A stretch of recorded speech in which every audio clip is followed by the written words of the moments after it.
Imagine the Mississippi dawn breaking like cracked porcelain over endless cotton fields, where 47 souls stood frozen, watching their master's lifeblood seep not from a wound, but through his very skin, turning his white shirt crimson as if cursed by an unseen hand. No knife, no gun, just the pale gaze of an albino slave named Caleb, whose pink eyes burned with the fire of biblical wrath. What ancient secrets from Haitian shadows did he unleash that day? And why did heaven itself seem to demand this reckoning? In the sweltering haze of September 1851, where the Yazoo River twisted like a serpent through the fertile wounds of Warren County, Mississippi, a silence fell over the Rutledge plantation that no ledger could capture, no overseer's whip could shatter. It was a silence born not of fear alone, but of a deeper knowing, a collective breath held as if the earth itself awaited judgment. 47 slaves, their bodies etched with the scars of endless toil, bore witness to an event that defied the cold arithmetic of slavery's machine. Yet, in the official annals of the county courthouse, not a whisper escaped. No affidavits, no inquests unsealed for public eyes until decades later, when yellowed papers revealed fragments of a truth too profane to utter aloud. Whispers in the quarters transformed into coded laments, spirituals sung low under moonless skies, verses veiled in biblical allegory. The pale one cometh, like Moses' staff turned serpent, to bleed the Pharaoh dry. Historians, with their sanitized tomes, have dismissed it as folklore, a tragic accident amid the brutal calculus of cotton kings. But the sealed coroner's report, locked away for 73 years in a Vicksburg vault, painted a canvas of contradictions. Impossible timelines, ritualistic carvings on the cotton gin's rusted frame, and a master's body drained pale as parchment, his blood soaked into the soil like an offering to forgotten gods. This was no mere murder, no impulsive strike of rebellion. It was a symphony of vengeance, orchestrated with the precision of a divine clockmaker, weaving threads of Caribbean mysticism, botanical sorcery, and the unyielding scales of moral retribution. Something primordial stirred in those fields, a haunting legacy where sin's debt demanded payment in blood. The Rutledge Plantation's records, those meticulous testaments to human commodification, faltered for 3 interminable weeks that September, blank pages staring back like accusatory voids, as if the hand of Providence itself had erased the profane entries. No balcons, no las talis, no down musterhos, just emptiness, mirroring the hollowed soul of a system built on stolen lives. To understand the profundity of what unfolded, one must descend into the plantation's visceral heart. Spanning 1,100 acres of delta bottomland, the land lay 7 miles southeast of Vicksburg, where the Yazoo bent in agonized curves, its waters murky with the sediment of eroded dreams. The soil here was a living entity, dark as midnight velvet when rain-kissed, fertile enough to birth cotton stalks towering like skeletal sentinels, their bowls bursting white against the green. Cypress groves flanked the riverbanks, their knobby knees protruding from the sluggish flow like the bones of drowned giants, eternal guardians of secrets submerged. In late summer, the humidity cloaked everything in a suffocating embrace, the air thick with the metallic tang of impending storms, cicadas droning a relentless dirge that amplified the isolation. Mornings broke with a sun that scorched without mercy, casting long shadows that danced like specters across the furrowed earth. Nathaniel Rutledge, the plantation's iron-fisted patriarch, had claimed this domain in 1847 from his father's cold grasp, inheriting not just the acreage, but 63 enslaved souls and a legacy of calculated cruelty. He was a gaunt figure, his frame wiry as twisted wire, eyes the color of faded steel that pierced flesh to appraise worth in dollars and cents. To him, humanity was machinery, gears to be oiled with minimal rations, broken parts discarded without remorse. His regime outpaced even Warren County's harshest, with workdays stretching from pre-dawn gloom to twilight's reluctant fade. The overseer, Virgil Pence, a bull-necked brute hailing from Georgia's red clay hills, wielded authority through a braided cat-o'-nine-tails he christened salvation, its thongs stained with the essence of countless backs. Each crack echoed like thunder, a profane sermon on obedience. Perched on a modest knoll, the big house loomed, a two-story edifice of weathered clapboard, fronted by stark white columns that mocked Grecian ideals amid the squalor. Its wraparound veranda served as Rutledge's throne, where he lounged in wicker rockers, sipping bourbon from crystal tumblers as the sun dipped blood-red over his empire. The amber liquid burned his throat, a ritual to dull the edges of isolation since his wife's demise in childbirth 3 years prior. Their son, Thomas, a frail wisp of a boy with skin like translucent porcelain and lungs that wheezed in the damp, was entrusted to Patience, a house slave whose own infant had perished that same fateful week. Swaddled in the same cradle, a cruel twist of fate that bound her to the child with threads of resentment and reluctant tenderness. Among the 63 who toiled under this yoke, one figure haunted the periphery like an apparition from biblical plagues. Listed curtly in the ledgers as Caleb, he had been procured from a ruined Natchez estate in 1848 for a pittance, $300, a sum that whispered of defects. His albinism was the curse, skin as pallid as moonlit marble, hair wispy and white as unpicked cotton, eyes a piercing roseate hue that gleamed with an otherworldly luminescence. At 24, he towered with a musculature forged in fields, yet his presence evoked unease, a liminal being straddling realms of black and white, slave and specter. In the dim flicker of cabin fires, whispers dubbed him the ghost for his silent glide through shadows, materializing without footfall, vanishing like mist at dawn. Elder tongues spun yarns of curses upon his birth, or spiritual anointings from ancestral realms. But the veiled truth, guarded by those with island blood, was far more potent and perilous. Caleb's mother, a Santeria priestess ripped from Haiti's verdant shores and chained to Louisiana's bayous, had imparted her arcane wisdom. The alchemy of herbs, the subtlety of toxins, the body's hidden meridians where life and death danced in delicate balance.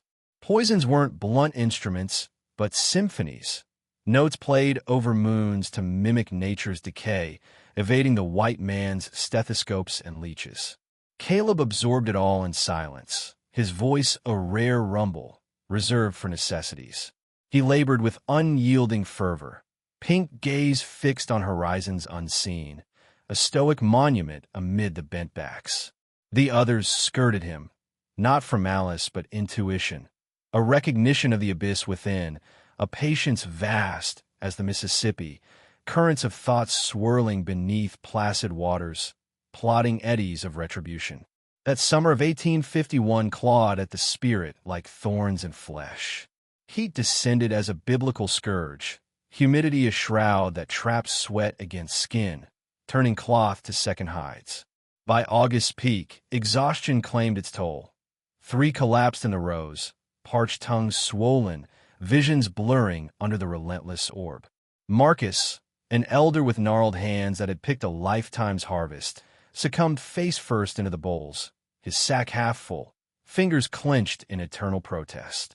Rutledge, ever the accountant of agony, had the corpse hauled away by dusk, then slashed rations across the board, a quarter less cornbread and molasses, penance for lost productivity. In this cauldron of despair, omens bloomed unnoticed, threads in Caleb's tapestry of judgment. The well's water soured subtly, a bitter undernote swallowed in thirst's desperation. Plantation hounds perished in frothing fits, blamed on phantom rabies though neighboring farms reported none. Swarms of flies and mosquitoes thickened the air, bites raising welts dismissed as heat's curse. Rashes bloomed on sweat-slicked arms, the doctor's verdict, filth and folly. Rutledge himself faltered, headaches throbbing like distant drums, irritability sharpening his tongue, violence erupting in unprovoked lashes. Patience, bearer of his trays, Noted the tremor in his grip on the bourbon glass, the vacant stares from the veranda, hours lost to nothingness. She confided in Isaiah, the grizzled patriarch whose chains span generations. His response chilled like river fog. The master's soul is being weighed. Scales tipping slow but sure. Divine justice don't rush, it simmers. Caleb, assigned to the fields nearest the big house, observed with predatory precision. Rutledge's rituals etched in memory. Meal times, bourbon pours, solitary treks to the outhouse. Whispers spread of his gatherings. Foraged flora from woodland fringes, bark stripped from willows, roots unearthed and sun-parched, ground to dust under heel. When queried, his reply was mundane, joint medicine for the ache. But Isaiah, schooled in his grandmother's Vodou lore from the Antilles, discerned this slow work, a patient erosion, natural agents compounding to forge frailty, symptoms aping age or ailment, undetectable to ignorant eyes. The finest vengeance, his grandmother had murmured, is the one that whispers death, leaving the sinner to ponder his sins as the light fades. On September 7th's velvet night, Samuel, a young field hand driven by curiosity's folly, trailed Caleb into the wood's embrace. Concealed behind a sweet gum's bark, he beheld the ritual. Caleb kneeling by the creek's murmur, cleansing limbs with an acrid elixir, then unwrapping a bundle, dried herbs scattered into the flow, lips murmuring incantations or calculations, rhythmic as a heartbeat. Rising, his gaze pierced the shadows, locking on Samuel's hiding spot. No words, just that roseate stare, heavy with knowing indifference. Samuel fled, heart-hammering psalms of dread, confiding in 3 trusted souls who swore silence. Within days, they begged reassignment, faces etched with unspoken terror. Pence granted it, his own unease prickling like unseen eyes. Rutledge, ensnared in cotton futures, and ledger ghosts, remained oblivious. His focus frayed as migraines intensified, vertigo spinning the world, nausea curdling his gut. Dr. Hiram Kendrick, the aged sawbones with trembling hands, probed twice, finding naught but an erratic pulse, ashen pallor, jaundice scara. "Rest, sir, and ease the spirits," he advised, words discarded like chaff. Unbeknownst, Caleb's artistry unfolded. 3 months of insidious infusions. Vials slipped to patience, her grief-fueled complicity unquestioning. Pokeweed essence to kindle internal bleeds, white snakeroot to thwart clotting, foxglove to arrhythmia of the heart, water hemlock to brittle vessels. Minute doses, time to erode, transforming Rutledge into a vessel of fragility, primed for cataclysm. By September's cusp, his form was a tinderbox of treasonous biology, any spark sufficient to ignite systemic ruin. The catalyst crystallized on September 14th, a Sabbath profaned by bourbon's haze. Pence presented yields, down 12%, and Rutledge erupted, a volcano of misplaced fury. "These are my fields. Saboteurs." Pence, harboring his own venom for the ghost, fingered Caleb falsely, his output inflated but irrelevant to prejudice. Rutledge seized the scapegoat, decreeing dawn's spectacle. 20 lashes before the assembly, halved rations, relocation under Pence's glare. Excess even for Rutledge's hell, it rippled unease through the quarters. Elders exchanged glances laden with portent, sensing the precipice. That night, slumber evaded all. Humidity pressed like a shroud, distant dogs howling at spectral intruders, perhaps hogs, perhaps harbingers. Patience jolted from thrice-repeated nightmares, amorphous terrors leaving her drenched. In his peripheral shack, Caleb finalized his opus, a leather sachet of pulverized apocalypse, vasodilators to plummet pressure, absorbed via lung or membrane. A vial of transdermal terror, heart's betrayer. His mother's legacy. Last resorts, irreversible, symptoms screaming sorcery to the initiated. Dawn of September 15th unfurled under a sky of bruised pewter, air stagnant as hell breath. 85 degrees at the 5 o'clock bell, oppressive as sin's weight. By 6, the slaves arrayed before the big house, masks of neutrality veiling souls. Rutledge emerged, linen suit pristine yet clinging to his sallow frame. Bourbon in hand despite the hour, eyes veined crimson, tremors betraying the poison's grip. Pence flanked him, salvation coiled like a serpent. "Bring the albino," Rutledge rasped, voice frayed. Caleb approached, deliberate as fate, shirtless torso aglow in the pallid light, arms inscribed with self-inflicted sigils. Each scar a psalm for the lost, a vow etched in flesh. His gaze locked on Rutledge, unblinking, a mirror of judgment. Concealed, pouch in right palm, vial in left. Pence advanced, whip hungry, but faltered, instinct whispering retreat. Rutledge's command propelled him, bind him to the post. As hands seized Caleb, he whirled, shattering holds. In a blur, he bridged the gap to Rutledge. "No more," he intoned, voice a thunderous whisper. "Your salvation ends here." Rutledge, rage eclipsing reason, descended fist-balled. Proximity achieved, Caleb's gambit. Inhalation first. Pouch crushed, powder billowing into Rutledge's gasp, lungs devouring the vasodilatory doom. Contact second, vial shattered against palm, liquid anointing chest through fabric, accelerating cardiac chaos. Onset swift, vessels burst, pressure cratered, heart stuttered. Rutledge clutched, eyes bulging bewilderment. Crimson bloomed, sans wound, blood extravasating through pores, a stigmata of sin. Nostrils, ears, eyes wept red, mouth frothed sanguine. He reeled, words drowned in gore. Caleb's directive, to the field's master, where your empire rose on our bones. Face your harvest. Inexplicably, Rutledge pivoted, staggering toward the cotton, shocks puppetry, or spiritual compulsion. The assembly watched, breath suspended, as blood trailed like a crimson sacrament, soaking the earth in retribution's wine. But this was merely the overture. The fields awaited, where divine theater would unfold in full, shadows lengthening as Caleb's legacy etched itself into the soil's memory.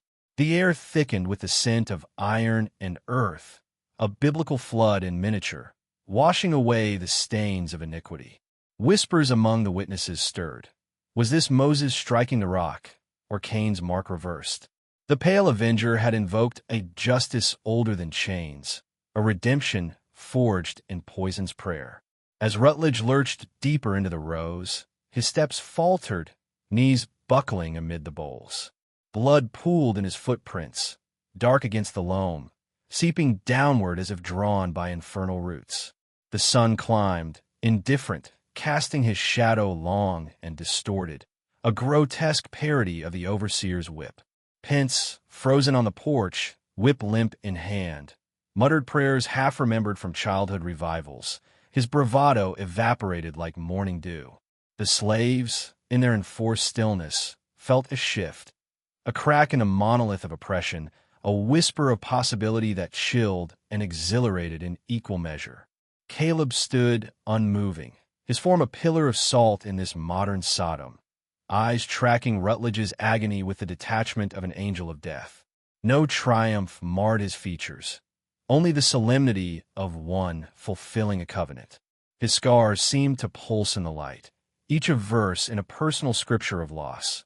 The sister sold south at 12, the father broken on the wheel for a stolen glance, the mother faded from fever in a holed ship's bowels. This was not vengeance for one, but absolution for multitudes, a balancing of scales tipped by centuries of theft. Rutledge collapsed finally at the field's heart, amid stalks that bowed like mourners. His body convulsed, blood expelling in rhythmic surges, painting the cotton red, bowls dripping as if in harvest of hell fruit. Gasps escaped him, wet and gurgling, pleas mangled into crimson bubbles. The air filled with a coppery reek, mingling with the sweet rot of overripe vegetation, a sensory assault that imprinted on every witness. Flies descended swiftly, drawn to the feast, there buzz a profane hymn. In that moment, as life ebbed, Rutledge's eyes sought Caleb's across the distance. Pink orbs meeting steel in a final communion. What passed there? Recognition of sins unconfessed? A plea for mercy denied? Or the dawning horror that his empire, built on bodies, now claimed his own? Biblical echoes resounded. For whatsoever a man soweth, that shall he also reap. Galatians' warning manifest in Mississippi mud. The slaves, bound by invisible chains, exchanged no words.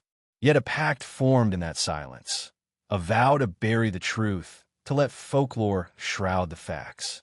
For to speak was to invite the noose, but more, to profane the miracle. Caleb had not just killed. He had transmuted suffering into sacrament, turning blood into testament. As the sun crested, heat amplifying the tableau, Pence roused from stupor, barking orders for removal. But the damage was etched. Records would cease, whispers endure.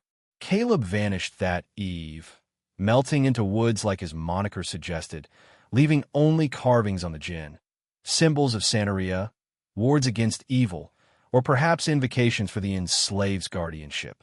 Generations later, the soil there yields paler cotton, as if bleached by spectral touch. Locals swear moans rise on September winds, Rutledge's unquiet spirit seeking absolution.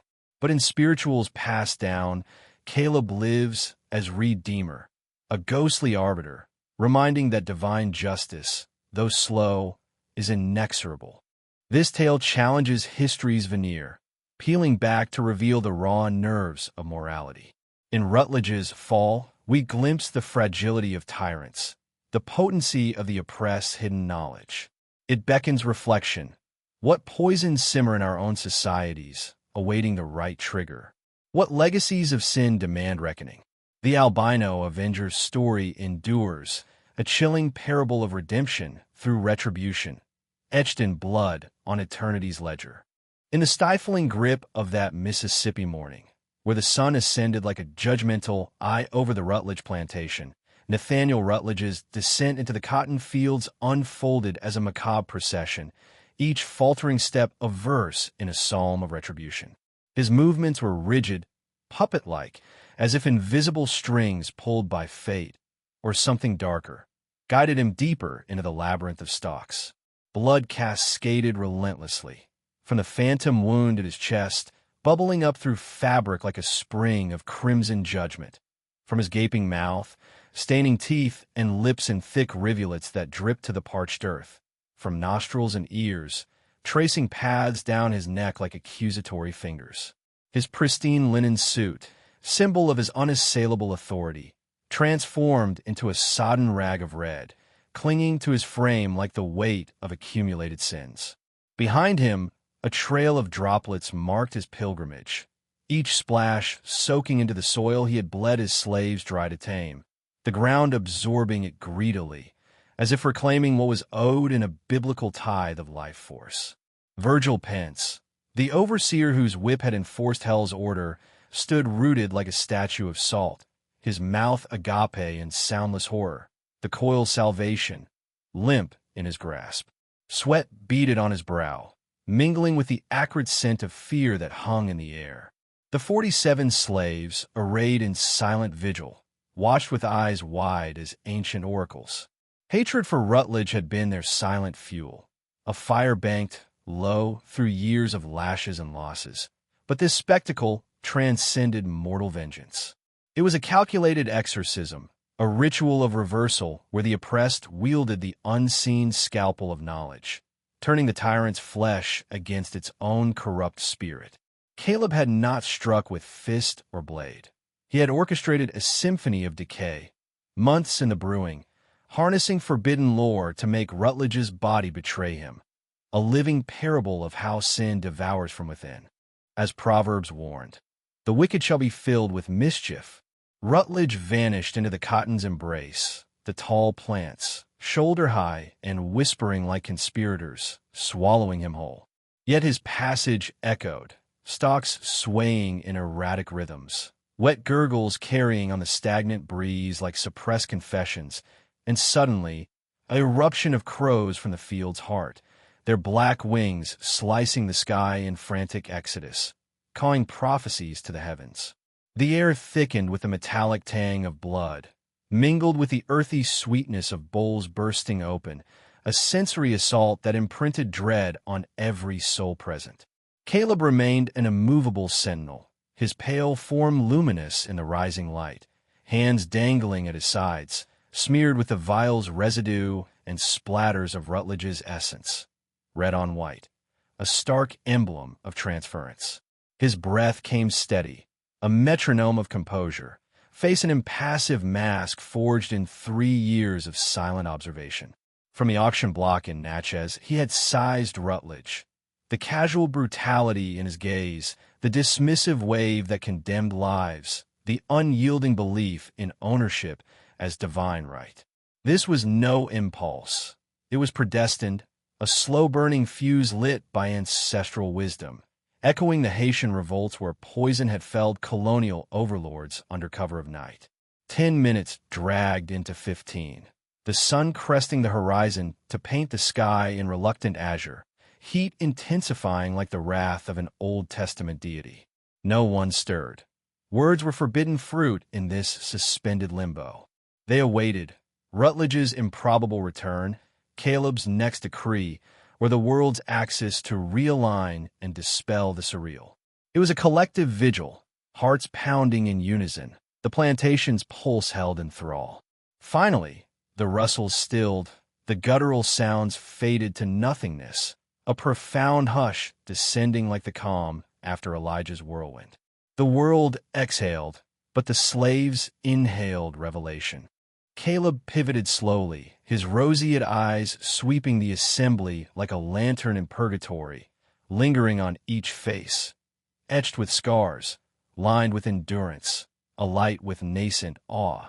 His voice pierced the silence, resonant yet measured, carrying the weight of Scripture. He perished from the poison of his own soul, reaping the harvest of cruelty sown in our flesh. Years of vice, liquor that corroded his veins, choices that damned his spirit, culminated here. His frame collapsed under the burden he inflicted on us, a vessel cracked by divine decree. The healer will proclaim it natural, a rupture of blood, a faltering heart, the inevitable toll of excess. But witness this. Tyrants are mortal, their thrones built on sand. In their fall, we glimpse redemption's dawn.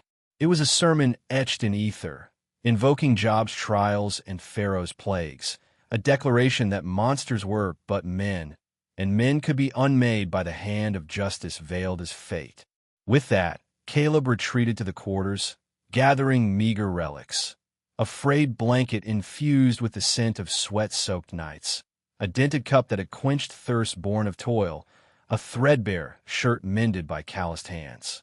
He melted into the woodland fringe before Pence's stupor shattered, the overseer bellowing feudal commands as shadows claimed the ghost.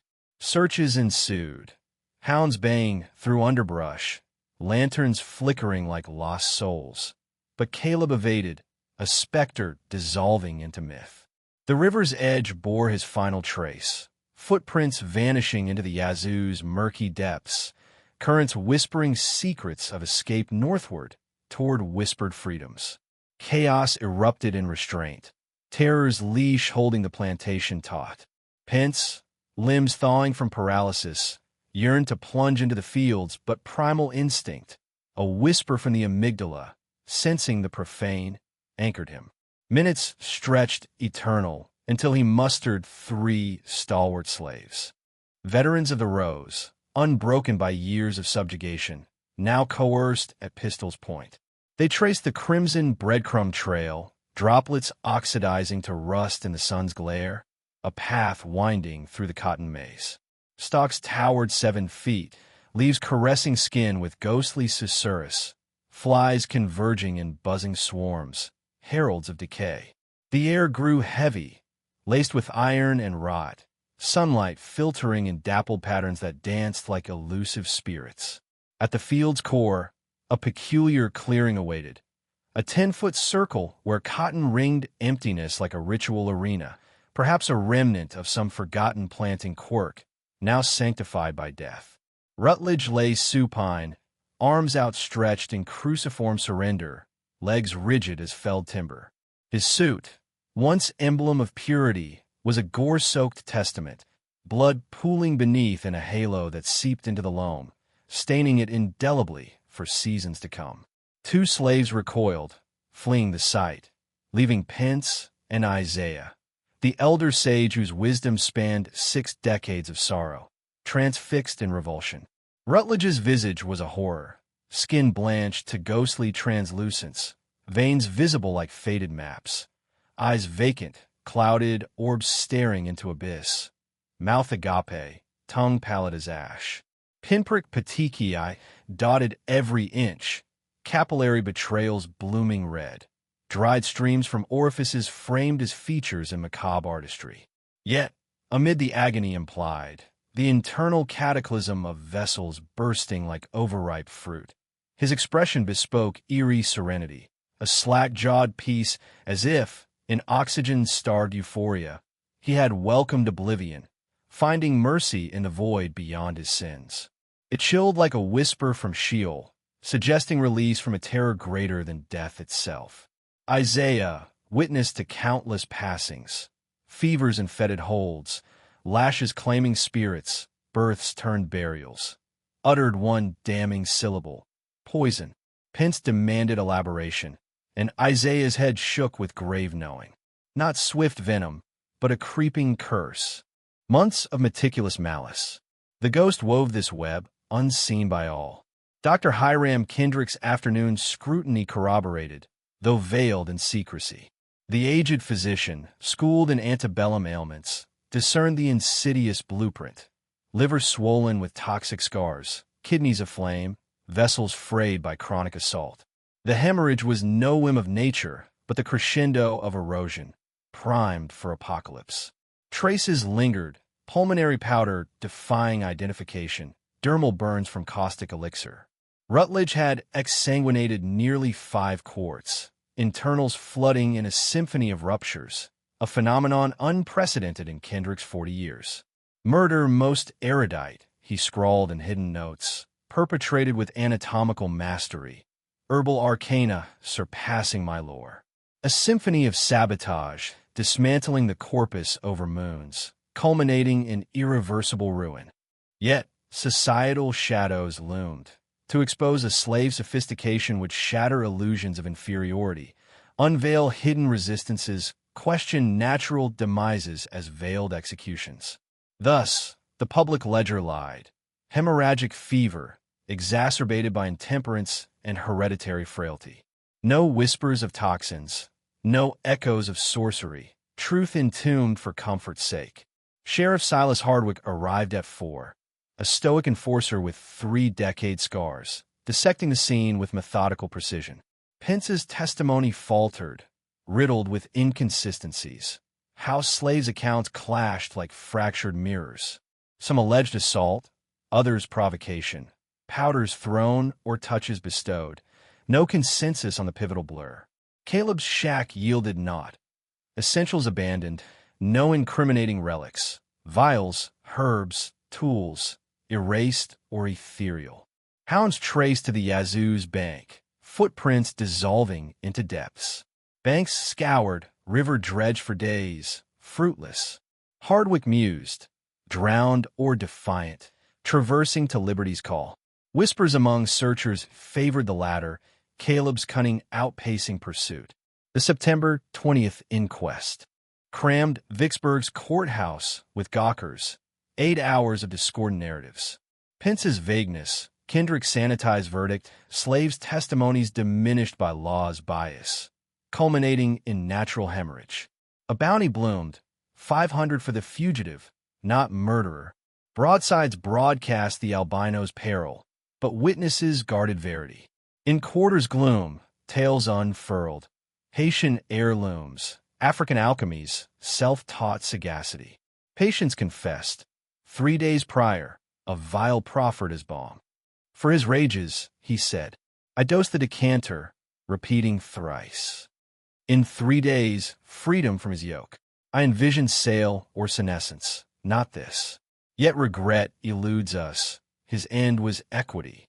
Young Thomas, peering from casement heights, etched trauma indelible. Speech fled for a year.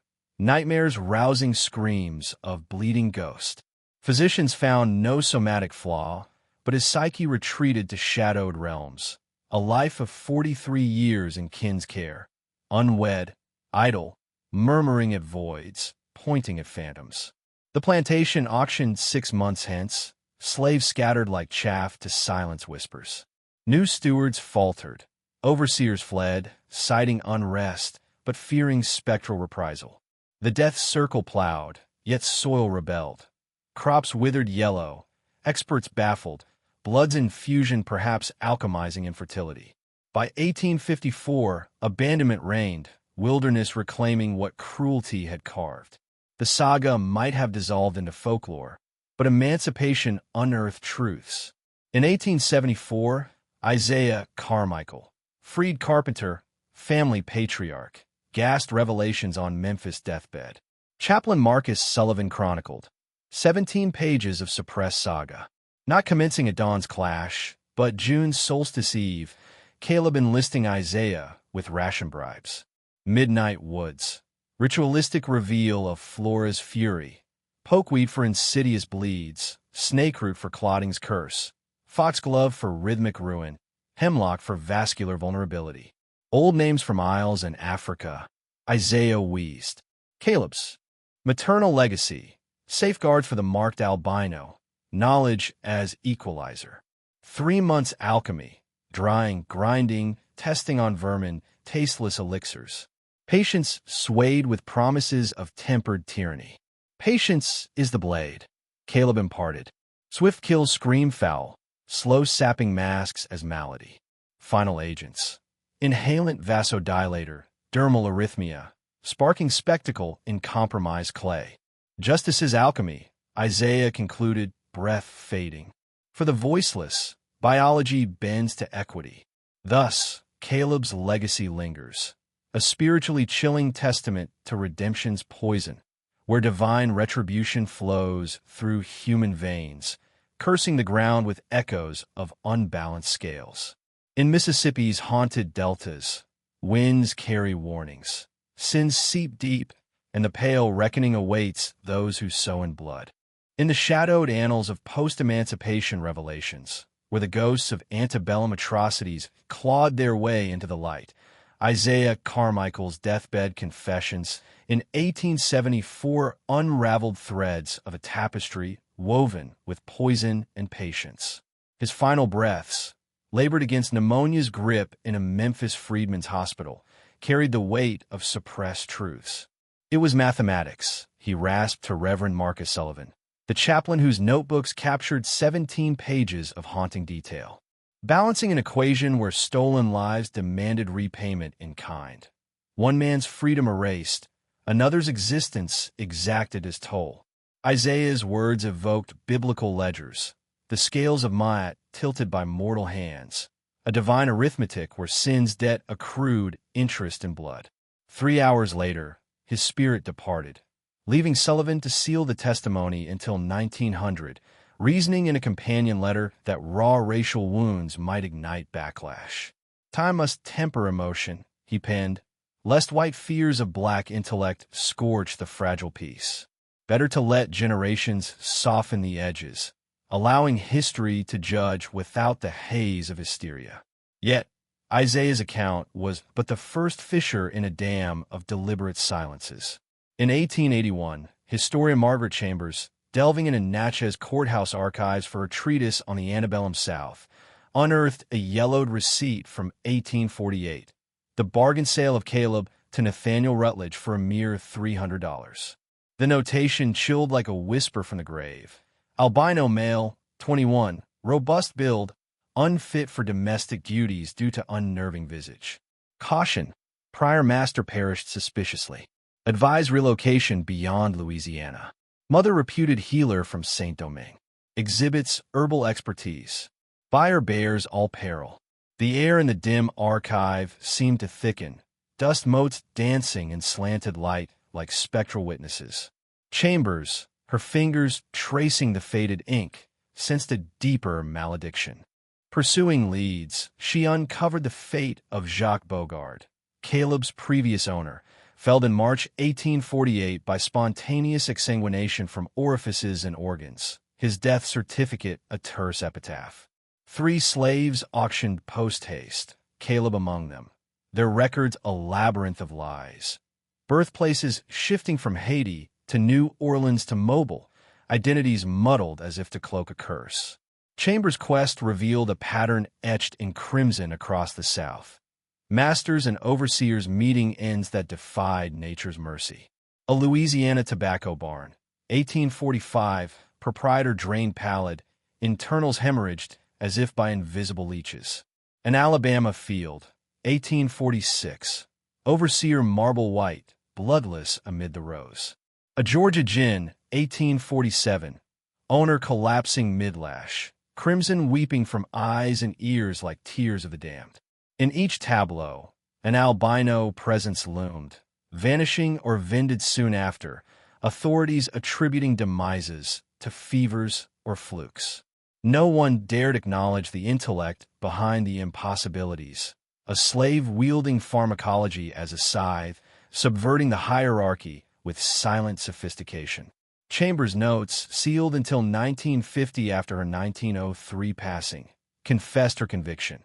This is no chain of happenstance, but a singular specter traversing the plantations, exacting retribution on the cruelest, armed with maternal lore from Haiti's shadowed rites.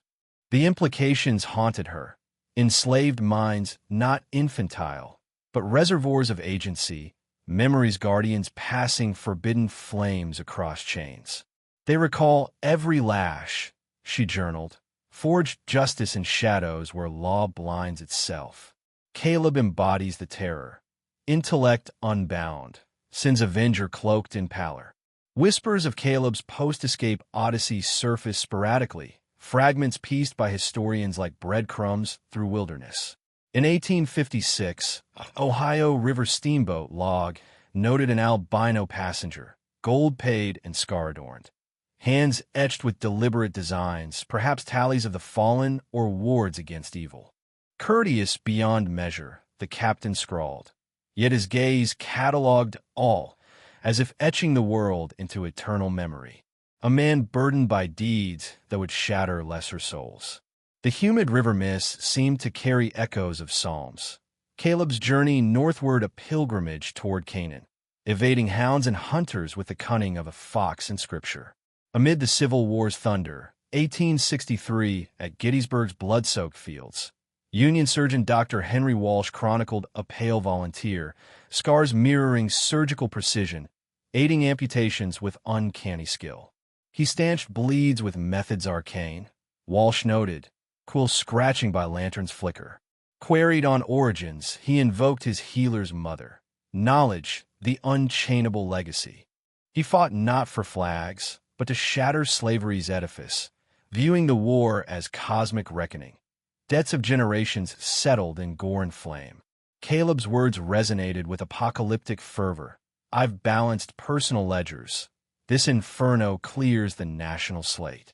Walsh's 1923 discovered notes fueled speculation. Caleb enduring, adapting, his purpose unyielding as Job's faith. In 1879, South Carolina's Freedman School drew an enigmatic visitor, described by missionary Sarah Grimke in sponsor letters. A Negro of ethereal pallor, white locks, roseate eyes, educated beyond my Harvard kin. Donating gold exceeding $200, he philosophized on learning's sanctity. Each literate child a sentinel against oblivion, preserving truths slavery sought to bury. Yet darkness laced his wisdom. Some sins defy full atonement. Justice approximates, never absolves. I've chased equilibrium in unbalanced scales as Sisyphean torment. Pressed on persistence, his gaze pierced epics. For memory's honor, the dead's due, suffering acknowledged, if not undone. Grimke's missive evoked spiritual unease, Caleb a wandering prophet, burdened by redemptive calculus. These vignettes, collated over decades, resisted conclusive proof, perhaps disparate albinos, shared traumas. Yet collectively, they sketched a survivor, escaped, war-tempered, enduring with mission intact. The profoundest revelation erupted in 1911, when the Yazoo's cataclysmic flood reshaped Warren County's contours, waters retreating to unveil buried secrets. Amid silt and wreckage near Rutledge's ruins, laborers unearthed an oilcloth-wrapped metal coffer, journals intact from January to September 14, 1851. Shelved 3 years in the Historical Society, they awaited Thomas Everett's 1914 scrutiny, unveiling Rutledge's private hell. Entries chronicled dawning dread, late June headaches, vertigo, lethargy, dismissed by Kendrick as vice's toll. August 15th. Poison suspected, symptoms unnatural, blood spots on linens unseen. Paranoia bloomed, meals scrutinized, gaze fixating on the unnamed specter. September 3rd. The albino's stare measures me. Not rage, but calculation, awaiting his hour. Physical decay accelerated. Bitter bourbon, sanguine urine, bleeding gums, phantom bruises, erratic pulse. Final scrawl, September 14th, trembled, systematic herbal assault, maternal Haitian legacy ignored. Patience is unwitting vessel. Pride binds me here. Tomorrow's confrontation my gambit or grave. Heed, underestimate the enslaved at peril. They remember, learn, destroy with patience's blade. Everett, cross-referencing Kendrick's sealed notes, reconstructed the alchemy. Months of erosion via native toxins, climaxing in fatal triggers. No supernatural specter, he analyzed, but intellect's triumph over tyranny, Caleb's defense in a lawless realm. His 1915 monograph, The Albino's Revenge, sold scant copies, derided as pulp, yet lauded by medics for toxicological acuity, influencing views on enslaved resistance's subtlety. Anthropologist Dr. Sarah Osgood's 1922 Haitian sojourn affirmed the lore. Healers reciting centuries-old pharmacopoeia, plants as sacraments, pokeweed for bleeds, snakeroot for thinning, foxglove for rhythms, hemlock for vessels. Sacred transmissions, she noted, parent to progeny, defying chains. Caleb's feat, not rarity, but mastery, dosage, timing, risk embraced. Intelligence defying stereotypes, she concluded, courage rewriting history's margins. The capstone arrived anonymously in 1947, Toronto postmarked to Warren Society, a letter enclosing Caleb's leather journal.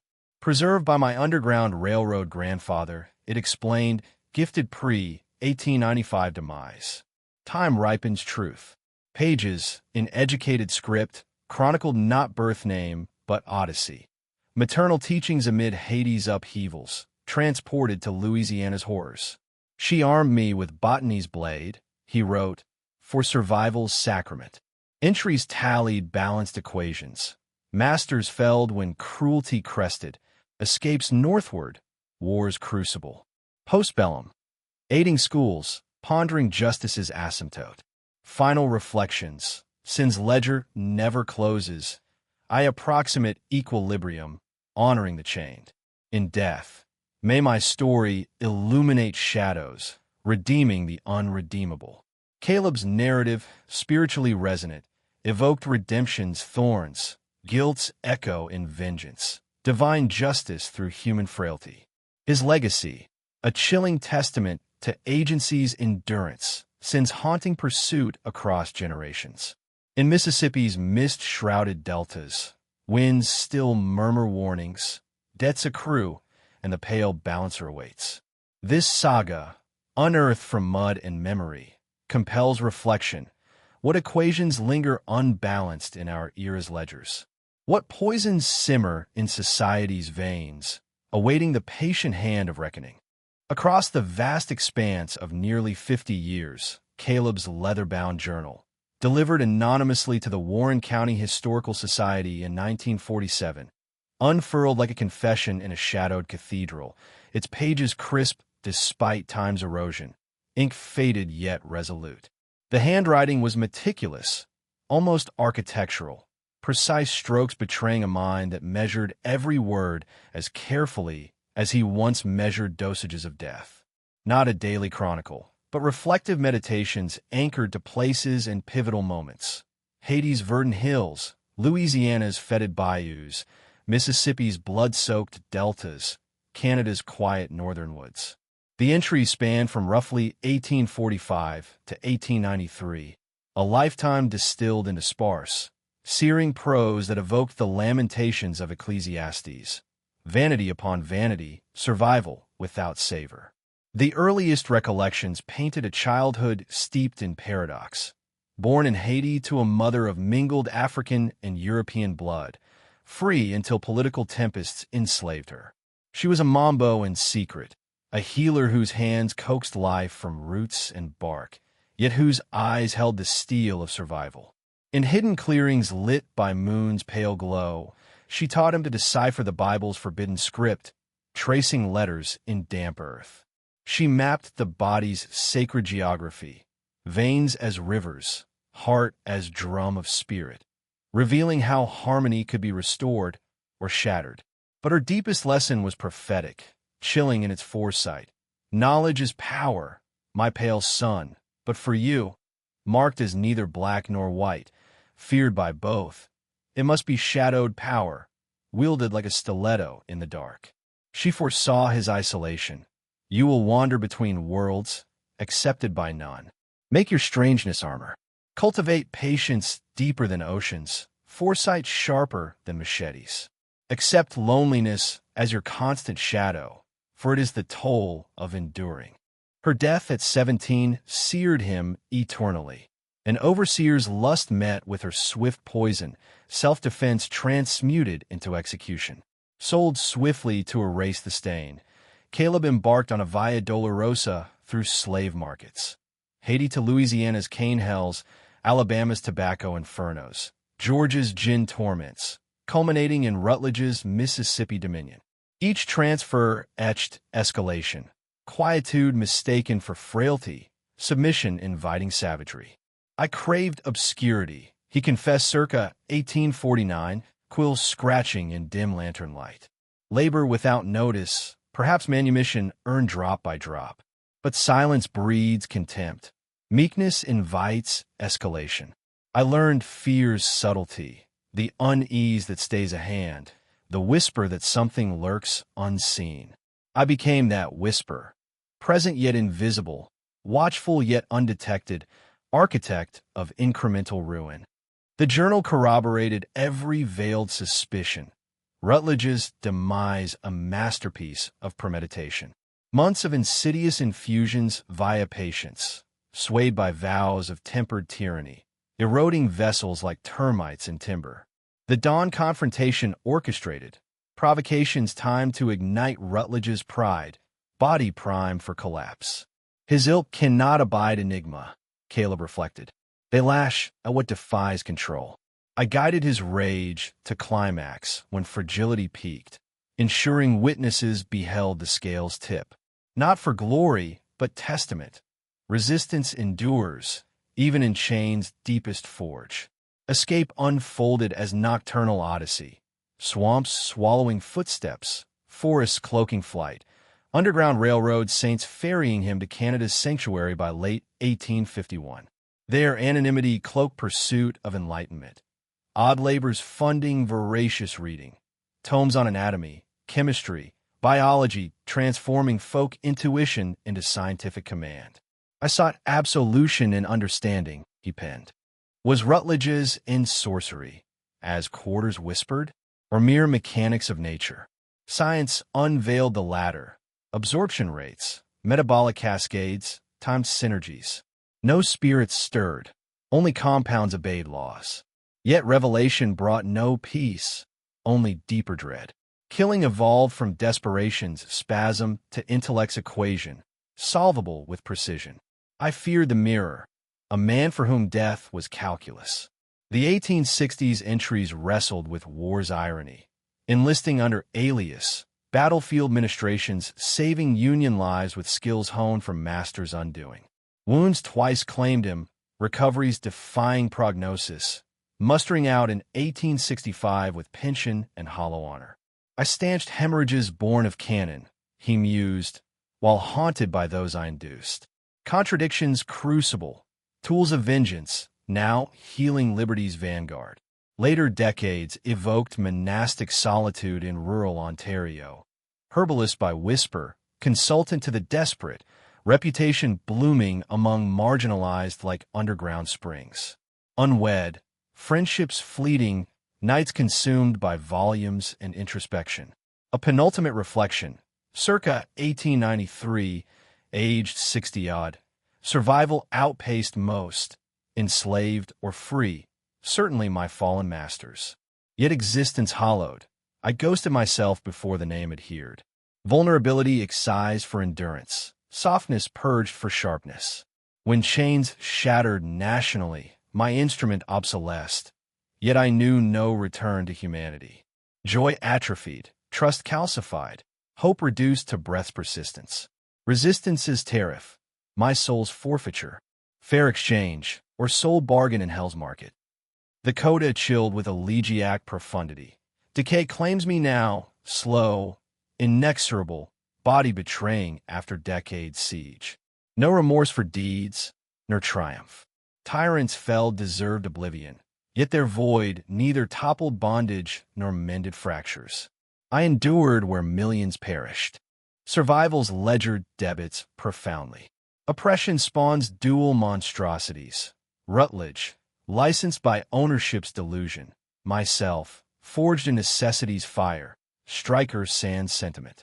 Tragedy resides not in deaths, but systems' longevity, birthing legions of deformed souls. Prépostérité aide, exploitation corrupte inexorable. Build anew, lest cycles recur. Publication in 1950, annotated meticulously, ignited tempests. Authenticity affirmed via forensics. Paper, ink, handwriting spanning eras. Minutiae only an insider could conjure. Plantation layouts, Vicksburg's 1850s textures. Medical savants marveled. Dr. Elizabeth Hartwell, 1952, lauded pharmacokinetic mastery. Absorption, distribution, excretion calibrated with prescience belying formal schooling. Applied science, not superstition. Observational genius unbound. Descendants emerged, oral tapestries unfurling. Marie Dawson's 1951 recount of ancestral lore. The white ghost seeding terror, prompting restrained cruelties, improved rations, paranoid tasters. Fear approximated freedom, her forebear whispered. Masters recalled our humanity. Thinkers, plotters, resistors. 1960s forensics exhumed soil's secrets. Alkaloids from pokeweed, snakeroot, foxglove, hemlock concentrated in Rutledge's halo, validating cumulative toxicity's crescendo. Dr. James Patterson, 1967, 19th century mastery verified by 20th century tools, deliberate expert. Census ghosts, 1891 Ontario listing. An albino herbalist, solitary, vanished by 1901, grave elusive, aliases evaporating like mist. In 1998, a modest marker rose amid reclaimed wilderness, acknowledging complexity without naming perpetrator, invoking remembrance for oppressor and oppressed, vow against recurrence. Debates raged, protests decrying murders gnawed, praises for nuances embrace. Dr. Angela Freeman's 2003 treatise encapsulated the unease Caleb disquiets. Because he mirrors oppression's forge, premeditated yet provoked, ruthless yet reasoned. Modern mores condemn, contextual justice complicates. He exhausted passivity, targeted apex cruelty, paid with self-erasure. Query not approval, but revelation. Tyranny births violent agency, moral quagmires defying binaries. Caleb, neither saint nor demon, but human extremity's embodiment, urges societies precluding such transmutations, where knowledge heals universally, Endurance need not hollow the spirit. The fields reverted to wild tangles. Yazoo murmuring eternal witness. Rutledge's essence transmuted into foliage's veins. Cycle of absorption, transformation. Witnesses' bloodlines persist, stories whispered like spirituals. Caleb no specter, but flesh. Knowledge armed, choice haunted, agency incarnate. His parable endures, spiritually searing. Slavery not mere victimization, but alchemical. Victims into strategists, patient avengers wielding intellect's blade. Resistance multifaceted, subtle erosions, explosive retorts. Humanity fully realized in courage, cunning, violence when cornered. Disturbing verity. Oppression reciprocates, crafting countermeasures we comprehend, yet cannot wholly endorse, document yet uneasily exalt. Caleb lived, killed, died. Facts etched in journals, soil, memory. Interpretation eternal. Justified redeemer or cautionary shade. Freedom's instrument or oppression's echo. His hallowed victory whispers across centuries. Build worlds obviating such sacrifices, lest humanity's cost recur. The pale ghost was man. Mother taught, wrong forged, soul surrendered for strike's precision. Admire, fear, pity, are all entwined. The question lingers, unresolved, compelling introspection on justice's shadowed frontiers. In Mississippi's mist-veiled bottoms, winds carry his echo, not vengeful wail, but sorrowful admonition. Remember the fully human beneath chains, the extremes birthed by iniquity, the prayer that no soul again pays humanity's ransom for mere survival. Caleb's ledger closes, yet its balance challenges ours eternally.